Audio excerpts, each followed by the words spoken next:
চলতি বিপিএল সবকিছুতেই ব্যর্থ দাবি সাবেক বোর্ড পরিচালক খালেদ মাহমুদের। মাঠের বাইরের বিভিন্ন ইস্যুতে দেশের ভাবমূর্তি নষ্ট হচ্ছে বলেও মনে করেন তিনি।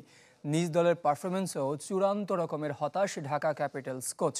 জাতীয় দলের কোচ ফিল সিমন্স পিএসএলে যুক্ত হচ্ছেন এমন গুঞ্জনে বিরক্ত খালেদ মাহমুদ। কোচ নিয়োগে বিসিবির দায়ও দেখছেন সাবেক অধিনায়ক।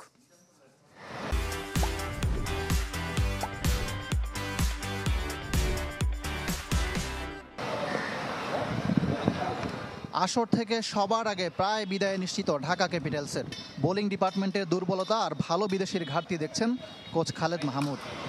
হারা দলের সাথে আপনি প্রতিদিন হারবেন, এটাতে মোটিভেশন করাটা কত ডিফিকাল্ট আমি জানি আসলে, বাট হচ্ছে না কোনোভাবেই, আসলে কোনো ওষুধেই কাজ হচ্ছে না আসলে। বিপিএল এর শুরুটা হয়েছে মিরপুর স্টেডিয়ামের গেট ভাঙ্গা দিয়ে। এরপর একের পর এক নেতিবাচক ঘটনা, পারিশ্রমিক ইস্যু সবকিছুকে ছাড়িয়ে গেছে।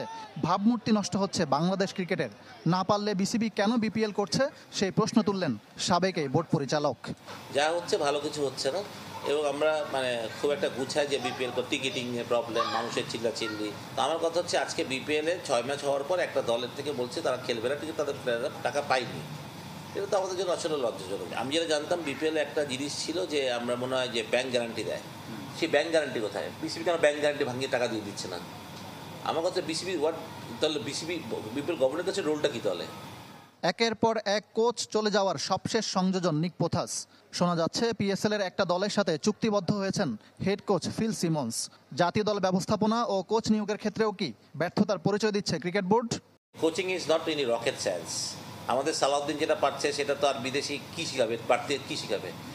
আমি মনে করি সালাউদ্দিন এক্সপিরিয়েন্স আছে, অনেক কোচের এক্সপিরিয়েন্স আছে। আপনি দেখবেন এরা খালি ওই চামড়ার কারণে চলে আসতেছে, ওই এসএক্সে কাজ করছে, ওই মিডিল সিক্স। আপনি কি ব্যাকগ্রাউন্ডটা দেখেন, কয়দিন কাজ করছে, কার সাথে কাজ করছে, কেন একে কোচ নেব, কেন একে নিব না, শুধু জানতে হবে। হ্যাঁ, আপনি উনি চাইতেই পারেন, আমার মনে হয় সেটাও তাকে সম্মানটা দেওয়া উচিত। কিন্তু এন্ড অফ দ্য ডে এটা বিসিবির কাজ, বিসিবি কাকে কোচিং প্যানেলে নেবে না নেবে। তবে চ্যাম্পিয়ন্স ট্রফির দল নিয়ে আশাবাদী খালেদ মাহমুদ। স্কোয়াডে লিটনের জায়গা হওয়া উচিত ছিল বলে মনে করেন তিনি। Liton is a class player, এটা দ্বিবোধ করার আমার মনে হয় বাংলাদেশে খুব কম লোকই থাকবে।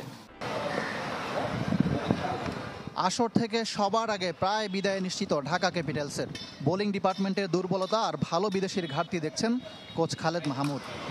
হারা দলের সাথে আপনি প্রতিদিন হারবেন, এটাতে মোটিভেশন করাটা কত ডিফিকাল্ট আমি জানি আসলে, বাট হচ্ছে না কোনোভাবেই, আসলে কোনো ওষুধেই কাজ হচ্ছে না আসলে। বিপিএল এর শুরুটা হয়েছে মিরপুর স্টেডিয়ামের গেট ভাঙ্গা দিয়ে। এরপর একের পর এক নেতিবাচক ঘটনা, পারিশ্রমিক ইস্যু সবকিছুকে ছাড়িয়ে গেছে। ভাবমূর্তি নষ্ট হচ্ছে বাংলাদেশ ক্রিকেটের। না পারলে বিসিবি কেন বিপিএল করছে সেই প্রশ্ন তুললেন সাবেক এই বোর্ড পরিচালক।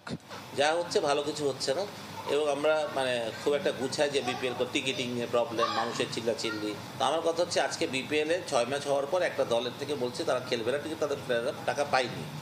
এটা তো আমাদের জন্য আসলে লজ্জাজনক। আমি যেটা জানতাম বিপিএল একটা জিনিস ছিল যে আমরা মনে হয় যে ব্যাংক গ্যারান্টি দেয়, সেই ব্যাংক গ্যারান্টি কোথায়? বিসিবি কেন ব্যাংক গ্যারান্টি ভাঙিয়ে টাকা দিয়ে দিচ্ছে না?